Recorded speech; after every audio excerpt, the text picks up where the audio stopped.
기도하시겠습니다. 하나님 아버지 감사합니다. 우리 모든 성도님들 다시 말씀의 자리에 서게 하시니 참으로 감사드립니다. 성령 하나님 이 시간 우리 가운데 충만케 임재하여 주셔서 하나님 우리가 주의 말씀을 듣고 주의 뜻 안에 온전히 서는 시간 되게 하여 주시고 우리 하나님의 말씀으로 말미암아 우리의 모든 삶이 굳게 세워지는 복된 시간 되게 하여 주옵소서. 우리 주님 예수님의 이름으로 기도합니다. 아멘. 우리는 지난 주일 말씀을 통해서 우리 하나님께서 소명을 주시는 분이시라는 것을 함께 나누었습니다. 우리 하나님께서는 우리를 부르시고 우리 가운데서 당신의 뜻을 이루어 가시는 분이십니다. 그래서 우리는 더욱 하나님을 가까이 해야 합니다. 하나님을 만나고 하나님과 교제하면서 하나님으로 충만한 삶을 살아야 합니다. 그렇게 하나님과 함께함 가운데에서 우리 하나님께서 우리에게 주시는 말씀, 그 뜻을 깊이 깨닫고 우리의 모든 삶 가운데서 하나님의 뜻을 이루어가는 사람이 되어야 합니다. 우리가 속한 가정에서 또 일터에서 학교에서 교회 공동체 안에서 우리가 어디에서 무엇을 하든지 그 모든 삶의 자리가 하나님께서 보내주신 하나님의 자리라는 것을 꼭 기억하고 그 가운데서 하나님을 교제하면서 하나님이 내가 이곳 가운데 무엇을 원하시는가를 깊이 깨닫고 하나님의 뜻을 이루어가는 성도들이 되어야 할 것입니다. 그런데 우리가 만약에 우리 하나님과 교제하지 않게 된다면 어떠한 일이 발생할까요? 우리 하나님의 부르심과 그 뜻을 깨닫지 못하면 어떻게 될까요? 우리가 서 있어야 할 자리, 우리가 마땅히 해야 할 그 일들을 감당하지 않으면 어떠한 일이 우리의 인생 가운데 펼쳐질까요? 오늘 말씀은 그러한 사람들을 우리에게 보여줍니다. 우리가 사사기 말씀을 보면서 한 가지 눈치를 채야 되는 게 있는데요. 하나님에 관해서 막 이야기를 많이 해요. 하나님이 전쟁을 나가게 하셨다. 하나님이 인도하실 것이다. 그래서 조금만 깊게 살펴보면 이 나오는 등장인물들이 하나님과 아무런 관계가 없다는 것을 알 수 있습니다. 하나님께 물어보지도 않고요. 하나님과 교제하지도 않습니다. 그저 입으로만 하나님을 달고 사는 거예요. 그렇다 보니 이 사람들이 하는 행동들, 이 사람들이 하는 삶은 하나님과는 아무런 상관이 없는 삶을 사는 것을 볼 수 있습니다. 하나님과 관계가 없는 사람, 하나님의 뜻을 깨닫지 못하는 사람, 하나님과 상관없는 사람들의 모습이 바로 오늘 말씀에 나타납니다. 오늘 말씀의 주인공들은 단 지파 사람들입니다. 제가 지도를 하나 가져왔는데요. 여기에서 단 지파 사람들이 사는 동네를 한번 찾아보세요. 글씨가 큰 것도 있고 작은 것도 있는데 큰 글씨가 지파 글씨입니다. 보면 여기가 단 지파 사람들의 동네였습니다. 이스라엘 백성들이 가나안 땅을 정복하고 난 다음에 하나님께서 12지파에게 땅을 나누어 주셨는데 단 지파에게는 이 에브라임과 유다 사이에 여기 있는 요충지 땅, 이 땅을 단 백성들에게 나누어 주었습니다. 그래서 이 땅은 사실 지정학적으로도 매우 중요한 땅이었고 바다와도 연결된 땅이었기에 매우 중요하게 정복해야 하는 땅이었습니다. 하나님께서는 이 땅을 이스라엘 백성들에게 배분해 주면서 이 땅을 정복해라. 내가 너희와 함께 할 것이다.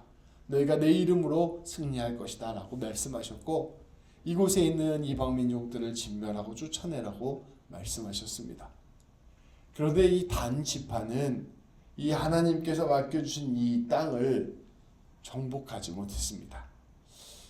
이 말씀 사사기 1장 34절 말씀인데요. 함께 봉독하도록 하겠습니다. 아모리 족속이 단 자손을 산지로 몰아넣고 골짜기에 내려오기를 용납하지 아니하였으니 아멘. 이 아모리 족속, 원래 이 단 지역 땅에 아모리 족속이 살고 있었는데요. 이제 이 단 지파가 가서 이 아모리 족속을 쫓아내야 되잖아요. 그런데 쫓아내지 못하고 오히려 아모리 족속이 단 지파를 쫓아냈다고 합니다. 이 단 지파가 사람 숫자만 놓고 봤을 때는 작은 지파가 아니었어요. 그런데 어이없게도 아모리 족속한테 패배를 하고 만 것입니다. 그래서 이 아모리 족속들이 이 단지파를 산꼭대기로 쫓아냈어요. 우리 중국 같은 데 가보면요, 소수민족들이 다 산꼭대기에 살거든요. 한족들이 좋은 땅 다 차지하고 산꼭대기로 이렇게 소수민족을 쫓아냈대요. 그래서 힘없는 민족들은 산꼭대기에 사는 민족들이 많았었는데, 이와 마찬가지로 이 단 지파 역시 아모리 족속에 쫓겨나서 산꼭대기에 살고 있었습니다. 그리고 내려오지도 못하게 한 거예요. 이 단 지파가 너무 힘들고 어려운 삶을 살게 된 것이죠. 이러한 상황 속에서 여러분이 단 지파라면 어떠한 선택을 했을까요? 하나님이 이 땅을 우리에게 주셨는데 아모리 족속이 너무 세 보여서 우리가 정복을 하지 못하고 있는 상황이 된다면 어떠한 선택을 했어야만 했을까요? 이 단 지파가 본받아야 할 사람이 한 분 있었습니다. 바로 갈렙이라는 사람입니다. 여호수아 14장 10절부터 12절까지 말씀인데요, 우리 한 절씩 교독해서 읽도록 하겠습니다. 제가 먼저 읽도록 하겠습니다. 이제 보소서, 여호와께서 이 말씀을 모세에게 이르신 때로부터 이스라엘이 광야에서 방황한 이 45년 동안을 여호와께서 말씀하신 대로 나를 생존하게 하셨나이다. 오늘 내가 85세로 돼 모세가 나를 보내던 날과 같이 오늘도 내가 여전히 강건하니 내 힘이 그때나 지금이나 같아서 싸움에나 추리에 감당할 수 있으니 그날에 여호와께서 말씀하신 이 산지를 내게 주소서. 당신도 그날에 들으셨거니와 그곳에는 아낙 사람이 있고 그 성읍들은 큰고 견고할지라도 여호와께서 나와 함께 하시면 내가 여호와께서 말씀하신 대로 그들을 쫓아내리이다 하니. 아멘. 여기에서 나오는 갈렙이라는 사람은요, 이 앞서 말씀드린 단 지파 사람과는 정반대의 모습을 보이고 있었습니다. 이 갈렙은 무려 나이가 85세가 되는 노인이었습니다. 85세가 되면 무슨 전쟁을 할 수 있고 무슨 싸움을 하실 수 있겠어요? 오늘 말씀해 보면 내가 여전히 강건하니 내가 40대일 때 그 힘이나 지금이나 같아서 내가 싸움을 감당할 수 있습니다 라고 호언장담을 하고 있어요. 근데 실제로 85세 노인과 40세 젊은이의 힘이 같겠습니까? 아무런 힘이 없는 노인이었을 가능성이 훨씬 더 높았겠죠. 그런데 이 갈렙은 이 자기가 전쟁을 나서고 싸우면 이 전쟁이 자기 자신의 전쟁이 아니라는 것을 알고 있었습니다. 왜냐하면 하나님께서 자신에게 이 산지 헤브론 땅이거든요, 헤브론 땅을 주셨다고 약속하셨기 때문입니다. 그래서 22절 말씀에 보면 그곳에 비록 아주 강력한 사람들인 아낙 사람들이 살고 있고 그들이 갖고 있는 성읍은 크고 견고할지라도 여호와께서 나와 함께 하시면 내가 여호와께서 말씀하신 대로 그들을 쫓아낼 것입니다. 그러니 여호수아여, 나 그 전쟁 나가게 해주십시오 고백한 것이죠. 갈렙은 아마도 매일 하나님과 교제를 하는 사람이었을 것입니다. 날마다 하나님과 교제하면서 하나님 안에 살면서 하나님이 주시는 마음을 날마다 되새겼을 것입니다.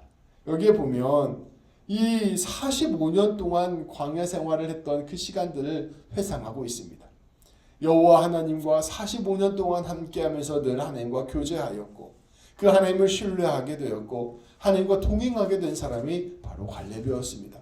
그리고 하나님께서 나에게 이 헤브론 땅을 주셨다는 것을 확신하게 된 사람이 갈렙이었습니다. 그러니 이 헤브론 땅을 점령할 때 두려워하지 않는 거예요. 왜냐하면 눈앞에 보이는 상황과 형편보다 지금 생생하게 나와 함께 하시는 하나님이 더 가깝게 느껴졌기 때문입니다. 그러니 하나님께서 지금 나와 함께 하시기 때문에 내가 두려워하지 않고 저 성읍을 정복할 수 있을 것입니다. 담대하게 선포했던 것입니다. 이 갈렙이 헤브론을 점령했을까요? 점령하지 못했을까요? 아주 강력한 성읍이었음에도 불구하고 이 85세의 백전노장 갈렙은 헤브론 성읍을 점령하였습니다. 이 사사기 또 더 나아가서 여호수아 말씀 그 앞에 나와 있는 모세오경의 말씀들을 보면 계속해서 말씀이 가르쳐 주는 것이 있습니다. 이스라엘 백성들에게 있어서 특별히 하나님의 백성된 이스라엘 백성들에게 있어서 승리나 정복은 군사력의 문제가 아니라는 것을 우리 하나님께서는 계속해서 이야기하고 있습니다. 너희가 이 전쟁에서 승리하는 것이 너희가 얼마나 강한 무기를 가지고 있느냐, 너희가 얼마나 훈련된 군인이 있느냐, 너희가 얼마나 잘 싸우느냐에 달려있지 않다.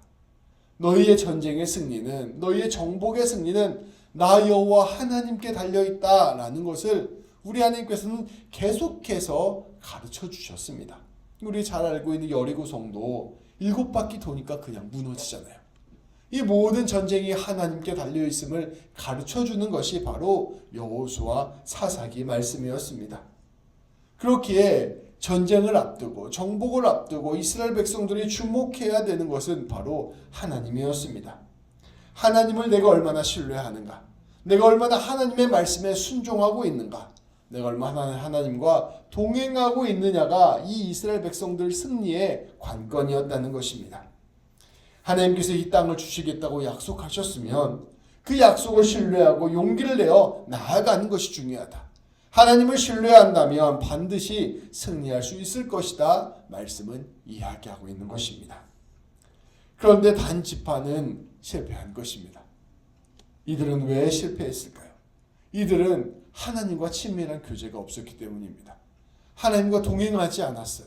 하나님의 약속을 붙들고 살아가지 않았습니다. 그러니 하나님이 계시지 않으니 이들에게는 그저 눈앞에 보이는 현실만 보였던 것입니다. 현실을 보니 아모리 족속이 너무나도 강력해 보였습니다. 그래서 자신들의 힘과 능력으로는 도저히 이길 수 없을 것이라고 생각했던 것입니다.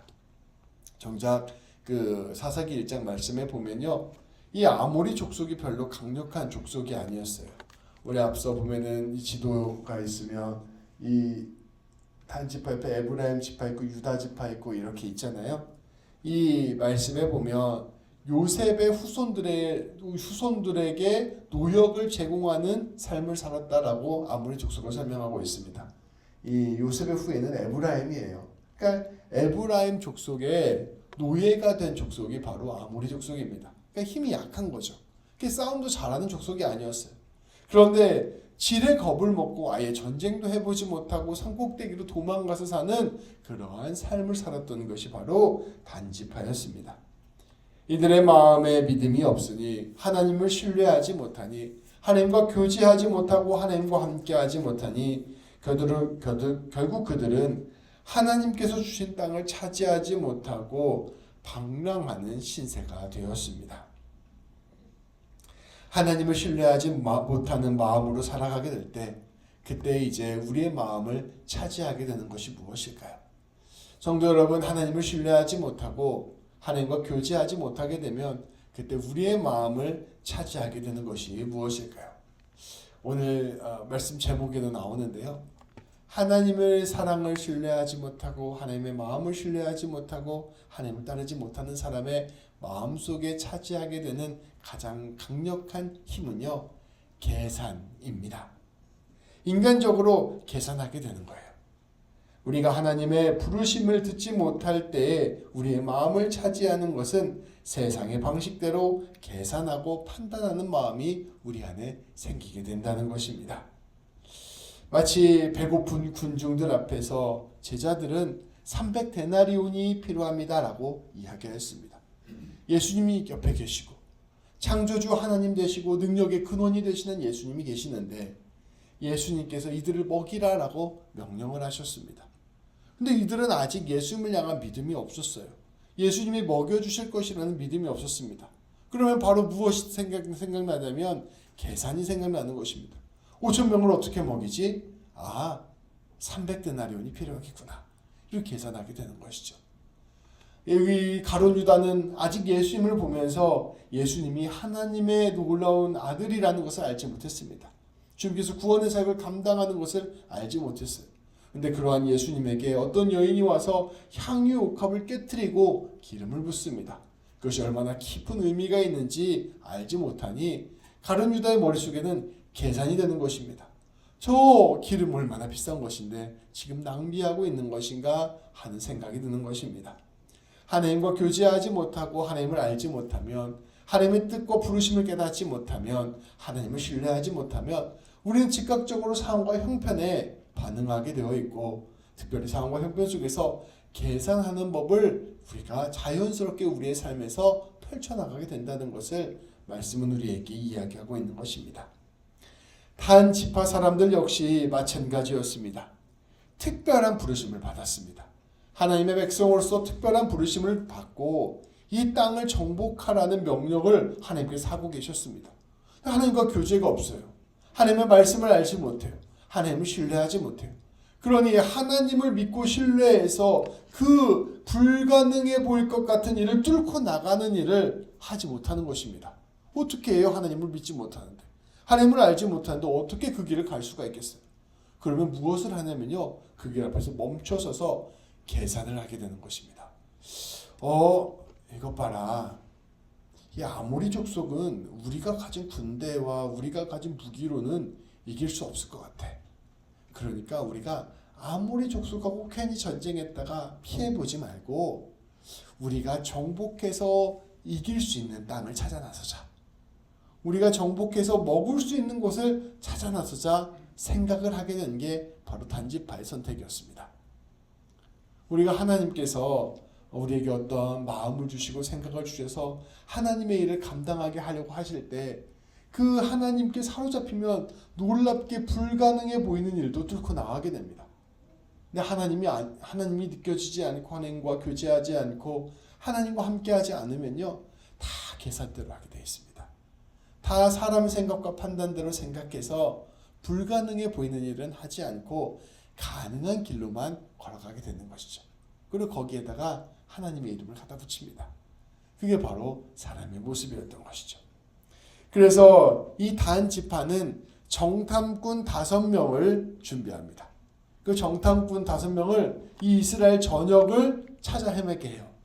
우리가 전쟁에서 이길 수 있는 만만한 땅을 찾아. 그리고 우리가 먹었을 때 좀 배불리 먹을 수 있는 좋은 땅을 찾아라 라고 요구를 하고 정탐꾼을 보냅니다. 그래서 이 정탐꾼들이 이 이스라엘 전역을 찾아 나서기 시작을 하는데, 이렇게 찾아가다가 위로 가다가 올라가다가 단이라는 도시를 만납니다. 여기를 찾아가게 돼요. 엄청 조그맣게 생겼죠. 그 무슨 시력 검사하는 것만큼 작은데 제가 그래서 좀 가까운 데 땡겼습니다. 여기가 단이라는 도시입니다. 이 단이라는 도시는 원래 이름은 라이스라는 도시였어요. 근데 이 도시를 찾아보니 이 사람들이 너무나도 평화롭게 살고 한가롭게 사는 거예요. 그리고 이곳이 주변에 다른 도시들도 없어서 만약에 우리가 공격을 하면 다른 도시들이 도와줄 수도 없겠다라는 것도 알게 됩니다. 그리고 이곳이 풍요로운 땅이라는 걸 알게 돼요. 5명의 정탐꾼이 이 라이스라는 도시를 발견하고 이것을 단 지파에 와서 보고를 하게 됩니다. 단 지파가 이제 어떻게 했을까요? 군대를 600여 명을 모집합니다. 그리고 그 600명을 가지고 위로 올라가서 이 단을 공격해요. 사실상 전쟁을 준비하지 않았잖아요. 아무런 대비책이 없었던 단 사람들은 그대로 공격에 노출됩니다. 라이스 사람들 공격에 노출돼요. 사실상 전쟁이 아니라 학살을 합니다. 그래서 단 지파 사람들이 라이스에 살고 있던 사람들을 전부 다 죽이고요. 그 성읍을 불태우고요. 거기에 새로운 성읍을 지어서 그때부터 이 도시 이름을 단이라고 바꿉니다. 얼마나 나빠요. 이 도시는 하나님께서 단이라는 지파에게 준 도시가 아니에요. 근데 오늘 말씀에 보면 여호와께서 승리하게 하실 것이다 라고 이야기를 하면서 하나님의 이름으로 쳐들어가서 이 단을 자기 도시로 만들어 버립니다. 그리고 그곳에서 우상을 숭배하면서 온갖 악한 일을 저질러요. 요한계시록 말씀에 보면 단지파가 안 나옵니다. 왜냐하면 가장 타락한 지파의 대명사가 단지파가 되어버렸어요. 그런데 오늘 말씀을 보면 이렇게 자기 계산대로 판단하는 사람, 하나님의 말씀이 아니라 결국 내 판단대로 생각해서 내 이익대로 생각해서 내 계산대로 생각해서 선택한 사람이 얼마나 악한 일을 저지를 수 있는가를 우리에게 보여줍니다. 하나님이 아니라 결국 내 생각 내 판단대로 살아가게 되면 그 길의 끝자락에 너무나도 치명적인 죄악이 있다는 것을 오늘 말씀은 우리에게 이야기하고 있는 것이죠. 성도 여러분, 말씀은 우리에게 이야기합니다. 너희의 판단과 너희의 계산을 너무 그렇게 신뢰하지 말아라 라고 이야기하는 거예요. 우리의 판단과 계산이 고장나 있다는 것을 말씀은 이야기하고 있는 것입니다. 하나님과 아무런 상관없이 하나님을 배척한 채로 그저 내 계산, 내 판단대로 선택해서 결정했을 경우 그것이 치명적인 죄악이 되고 무너짐의 결과와 멸망의 결과가 된다는 것을 말씀은 우리에게 경고해주고 있는 것입니다. 그래서 오늘 말씀 1절에 보면요, 이스라엘에 왕이 없었더니 라는 말로 말씀이 시작됩니다. 하나님과 관계없는 단지파는 결국 그렇게 죄악의 길을 걸어가게 됩니다. 그런데 오늘 말씀을 우리가 읽어서 알겠지만요, 이 사건 사이에 한 가지 또 독특한 사건이 펼쳐지게 됩니다. 이 사람들이요, 그 5명의 그 정탐꾼을 보낼 때 이 아래쪽에서 위쪽으로 쭉 올라가잖아요. 근데 처음 올라가게 될 때 에브라임을 거치게 됩니다. 근데 이 에브라임에 미가라는 사람이 살고 있었어요. 지난주 말씀에 나오는 그 미가 맞습니다. 이 미가는 하나님을 자기 멋대로 섬기는 사람이었어요. 하나님을 열심히 섬기겠다고 하면서 하나님 신상을 만들어 놓은 사람이었습니다. 그리고 자기 집안에 하나님 신상을 딱 갖다 놔두고 그 옆에 돈으로 제사장도 고용해서 자기 개인 신상, 자기 개인 제사장을 두고 살아갔던 사람이었습니다. 근데 이 정탐꾼들이 이 미가라는 사람의 그 집에 머무르게 된 거예요. 그러니까 보니까 제사장도 있고 여호와 신상도 있고 좋아 보이는 겁니다. 그래서 이제 이걸 기억하고 있었어요. 이 정탐꾼들이 돌아와서 이제 우리가 라이스를 공격합시다라고 할 때 이 단 지파의 군대가 이 라이스에 가기 직전에 이 에브라임에 있었던 미가의 집을 먼저 습격합니다. 그래서 군인들을 이 문 앞에 세워놓고요, 사실상 이 미가의 집 앞에 있던 그 신상들 싹 다 훔쳐서 가져가요. 신상, 에봇, 이렇게 여호와 하나님을 상징하는 것들을 다 사실상 약탈해 갑니다. 그러면서 이 단 사람들이 제사장한테도 얘기하는 거예요. 야, 우리가 좀 더 쳐줄게. 너 지금까지는 미가 집에서만 일하는 사람이었는데 앞으로는 우리 단 지파의 제사장이 되어라. 이렇게 해서 이 제사장도 자기 편으로 끌어들여서 다 같이 데리고 라이스로 올라갑니다. 이 사람들이 다 자기 훔쳐서 가져가니까, 약탈해서 가져가니까 이 미가라는 사람이 쫓아와서 왜 이거 가져가냐고 이렇게 막 항변을 해요. 따지고 들어요. 그랬더니 이 단지파 사람들이 조용히 있어라. 너가 그렇게 화를 내면 내가 너와 너희 집안 사람들을 다 죽일 수밖에 없어. 사실상 협박하는 거죠. 그래서 미가를 겁줘서 그냥 떠나가게 하게 하고 이 모든 신상들을 가지고 이 라이스에 올라갑니다. 라이스를 단으로 바꾼 다음에 이곳에 다시 제단을 만들고 여호와 하나님을 만들어 놓은 신상을 섬겨놓고 또 이 제사장을 두고 함께 하나님께 예배를 드리면서 이 정복 사업을 마무리합니다. 그런데 또 한 가지 재밌는 장면이 있어요. 처음에 그 정탐꾼이 이 에브라임 미가의 집에 갔을 때 이 정탐꾼들이 이 미가에게 우리가 지금 새로운 도시를 찾을 수 있겠습니까? 없겠습니까? 라고 물어봅니다. 전부듯이 물어봐요. 그랬더니 이 미가가 좋은 자리를 찾을 수 있을 것입니다 라고 대답을 해줍니다. 이 미가의 제사장이. 근데 이 제사장도 사실 하나님께 물어본 게 아니라 자기 생각을 그냥 얘기하는 거예요. 근데 이 단 사람들은 그것을 듣고서 이것이 하나님께서 주신 일이라고 생각을 하고 자기의 일들을 정당화합니다. 그리고 단으로 올라가서는 그 제사장도 데리고 신상도 데리고 가서 이 정복이 하나님께서 승리케 하신 정복이라고 이야기해요. 사실상 자기의 탐욕과 자기의 권세를 위해서 자신들의 편안함을 위해서 수많은 사람들을 죽이고 약탈하고 파괴하고 새로운 도시를 세웠음에도 불구하고 결국 이 모든 일이 하나님께서 주신 승리라고 포장하는 것으로 이야기가 마무리되는 것입니다. 그런데 이렇게 하나님을 우상으로 세워놓고 새로운 제사장을 세워놨던 이 단이라는 도시는 영적으로 타락한 도시가 됐어요. 북이스라엘이 세워진 다음에도 계속해서 타락한 제사를 드리게 되는 종교의 중심지가 됩니다. 그리고 훗날에 이 완전히 멸망하게 되는 결과를 갖게 되는 것이죠. 이들의 모습은 하나님을 그저 이용만 하는, 하나님을 그저 자기의 도구로만 사용하는 그러한 죄악의 모습을 우리에게 그대로 보여줍니다. 성도 여러분, 이 사건을 보면 우리가 하나님을 어떻게 생각해야 되는지, 하나님과 어떻게 동행하고 하나님과 어떻게 교제하며 어떻게 하나님의 뜻대로 살아가야 되는지를 다시금 우리가 생각해 볼 수 있습니다. 우리가 신앙생활을 할 때 중요한 것은요, 무엇이 먼저이고 무엇이 나중인지 이 순서가 엄청 중요합니다. 하나님께서는 이스라엘 백성들에게 가나안 땅을 허락하시고 분배하시고 점령하라 명령하셨습니다. 그 일은 이스라엘 백성들의 생각과 판단으로는 불가능해 보이는 일이었습니다. 세상의 기준, 곧 군사력과 재력으로는 감당할 수 없는 일이었기 때문입니다. 그런데 믿음으로 나아간 자들은 승리를 얻었습니다. 하나님께서는 그 믿음을 지키기 위해서 세상의 방식대로 살아가는 가나안 문화를 모두 없애라고 명령하셨습니다. 그러니까 우리는 가나안 문화와 같은 생각을 가지고 살고 있어요. 세상이 돈으로 다 된다, 권세로 다 된다, 지식으로 다 된다라는 생각을 가지고 살아갑니다.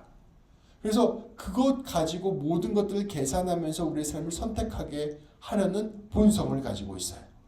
근데 우리 하나님께서 우리를 부르신다는 것은요, 그것 너머에 하나님이 참된 주권자이심을 가르쳐 주시는 일로 우리를 부르십니다.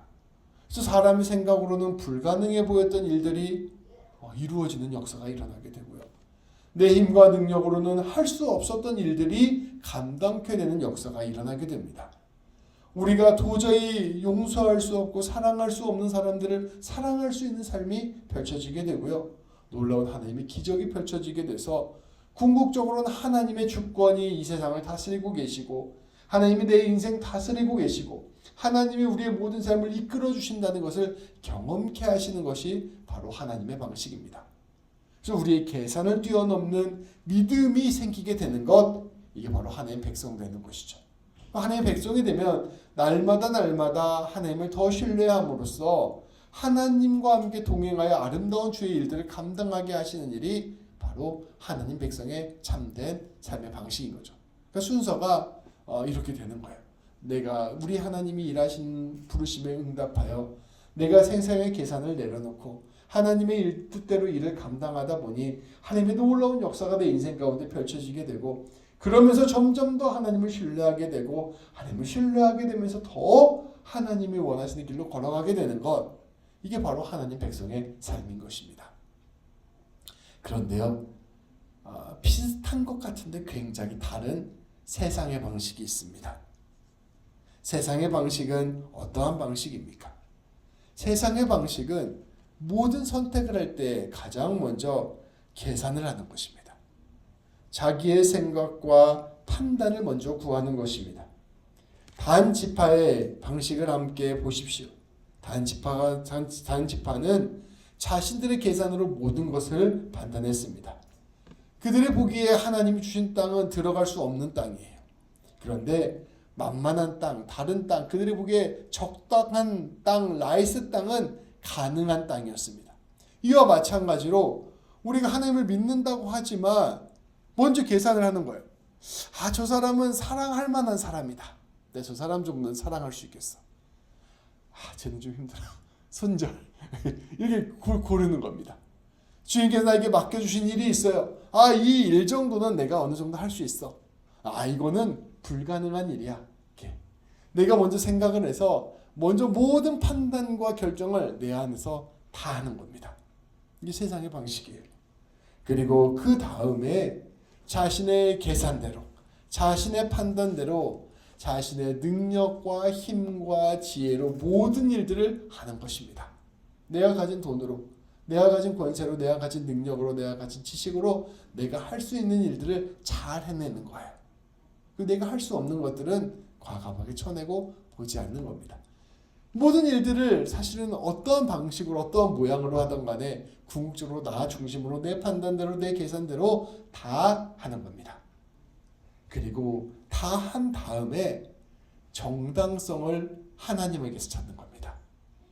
하나님께서 날 이렇게 세워주셨어.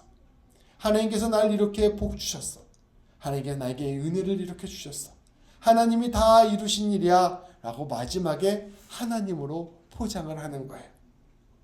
이들은 다, 이 단지파의 사람들은 다 그렇게 일을 했습니다. 이 사람들이 새로운 도시를 찾아 나갈 때, 정탐을 할 때, 그건 애초부터 하나님이 원하시는 일이 아니었어요. 하나님은 분명히 여기 단지파에 주신 땅에 살으라고 했거든요.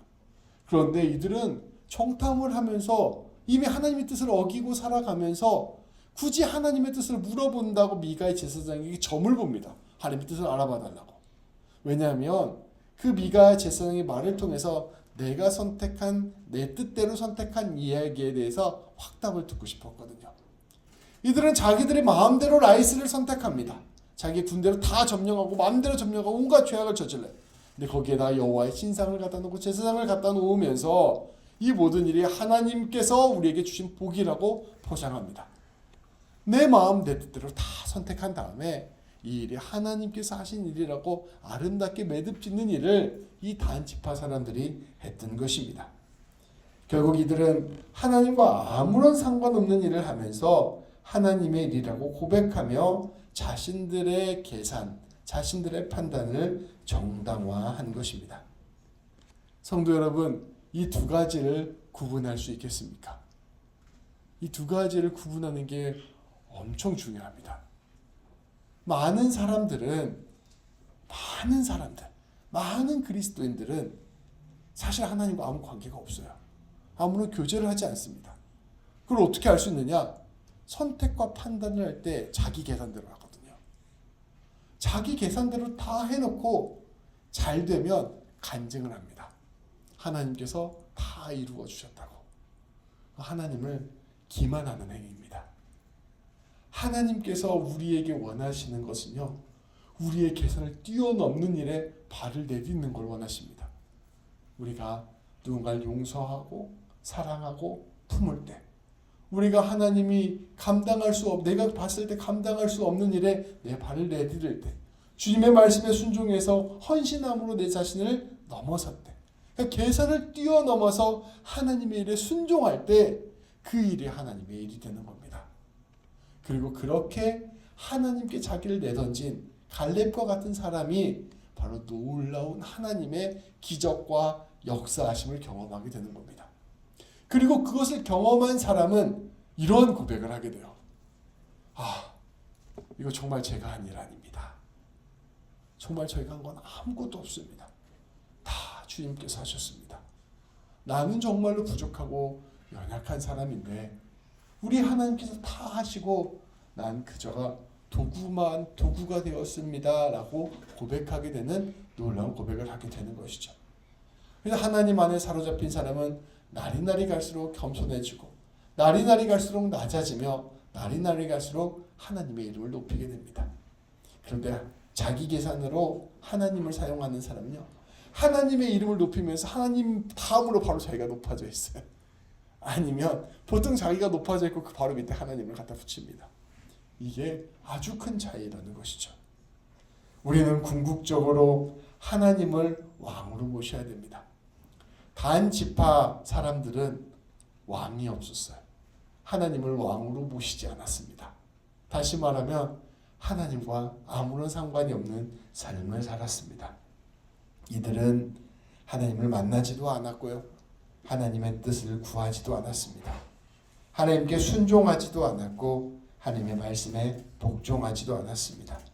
자기 자신을 내려놓지도 않았고 하나님을 신뢰하지도 않았습니다. 그저 하나님의 이름을 이용했을 뿐입니다. 하나님을 나의 도구로, 나의 수호자로, 나를 정당화해주는 신으로 사용했을 뿐입니다. 하나님을 하나님으로 인정하지 않았던 겉만 번지르르한 믿음 생활이었습니다. 단 지파가 두고두고 우상 숭배의 거점이 되고 심지어 하나님 거역의 상징과 같은 지파가 된 것은 바로 이러한 거짓된 믿음 때문이었습니다. 귀한 성도 여러분, 우리는 단 지파를 반면교사 삼아야 할 것입니다. 하나님을 진실로 신뢰하지 않는 사람, 믿지 않는 사람은 결국 계산대로 살아갑니다. 계산대로 살아가면 반드시 죄악의 길로 걸어갑니다. 그러한 사람은 하나님도 자기 계산의 한 부분일 뿐입니다. 그러나 진실로 하나님을 신뢰하는 사람은 계산을 내려놓습니다. 그리고 하나님의 부르심을 따라갑니다. 심지어 죽을 것 같은 길을도 걸어가는 용기가 생깁니다. 하나님께서 내게 명령하신 일이라면 고난과 역경이 다가온다 할지라도 용기를 내어 걸어갑니다. 그리고 그러한 사람이 하나님의 기적과 역사를 경험하고 놀라운 열매를 맺는 삶을 살게 될 것입니다. 귀한 성도 여러분, 하나님께서 우리 귀한 성도님들에게 말씀하시는 바에 귀를 기울이셨으면 좋겠습니다. 특별히 내 계산, 내 생각을 뛰어넘어 우리 주님께서 나에게 무엇을 요구하시는가에 마음을 열고 귀를 열으셨으면 좋겠습니다. 그리고 그 모든 하나님의 말씀에 순종하고 우리 하나님의 부르심과 뜻을 알고 용기를 내어 우리 하나님과 동행하여 하나님께 사로잡힌 하나님이 일하시는 놀라운 삶을 살아가게 되기를 우리 주님의 이름으로 축복합니다. 기도하시겠습니다. 하나님 아버지 감사합니다. 하나님, 우리가 얼마나 계산이 빠른지요, 얼마나 우리의 판단이 빠른지요, 얼마나 우리의 미래를 잘 예측하고 얼마나 우리가 우리의 삶을 잘 계획하는지요. 그래서 우리가 너무나도 잘 계산하다 보니 그곳에 하나님이 계시지 않고, 우리가 너무나도 잘 판단하다 보니 그곳에 하나님의 뜻이 있지 않음을 고백합니다. 다 계산하고 다 판단하고 다 결정한 뒤에 하나님, 이제 제 선택과 제 결정과 제 계산에 은혜와 복을 내려주옵소서, 하나님이 이 일에 함께하여 주옵소서 이야기하는 것이 바로 우리들의 모습임을 하나님 고백합니다. 하나님 아버지, 이러한 어리석은 단군 지파와 같은 삶을 살아가는 우리 모두가 되지 않도록 도와주옵소서.